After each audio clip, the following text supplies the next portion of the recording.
Good afternoon, Premier. Sir. I am with Ms. Kristina Bean and Mr. Keith Simmons.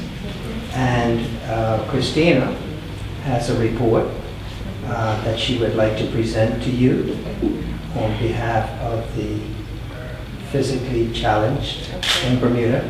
In particular, as you will know, in the throne speech, you have a goal of making sure that accessibility for our physically challenged was addressed and addressed properly. I can assure you that these two individuals we have here today, we have two champions for it. And having said that, Kristina, you may want to say a few words just to let the Premier know what you've produced here. The paper that I've written is called Through My Eyes, and it's basically a comparison between Canada and Bermuda and the differences in accessibility. There's also recommendations for improvement throughout Bermuda. Premier, you will also notice that I have on a very different pair of glasses. Yeah. Kristina and Keith designed these along with tunnel vision glasses. I've just finished a very brisk 30-minute walk through the city of Hamilton, wearing these as well as the tunnel vision glasses. And I can assure you that, you know, it's a challenge getting around.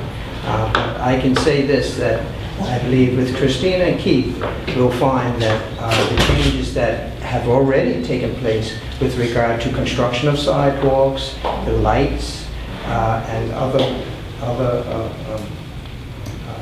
difficulties that they face, that we're on our way, I believe. But having said that, madam, here is a report that we would like you to have, and I think you'll find it very interesting indeed. Well, Minister DeSilva, Ms. Bean, Mr. Simmons, thank you for the report. I think we found, if we didn't know already, just the logistics of arranging this, I suppose, press conference of sorts has highlighted some of the deficiencies in the cabinet building, because Mr. Simmons was unable to go upstairs, so we moved the press conference to here. I think what's going to be important is that while we take note and also recognize and respect those who have less, I suppose, sight or other disabilities, we've got to also make sure that we approach it in a realistic and phased way. Clearly, I think we've got to do our best to get everything dealt with in a reasonable time frame.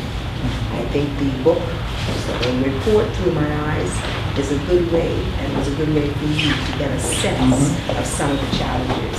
And we have to be more sensitive as a community on many fronts. So thank you, Ms. Bean, thank you, Mr. Simmons, for making yourself available. And I hope that you will see the output and outcomes of your work reflected in subsequent government decisions. Thank you, Madam Premier.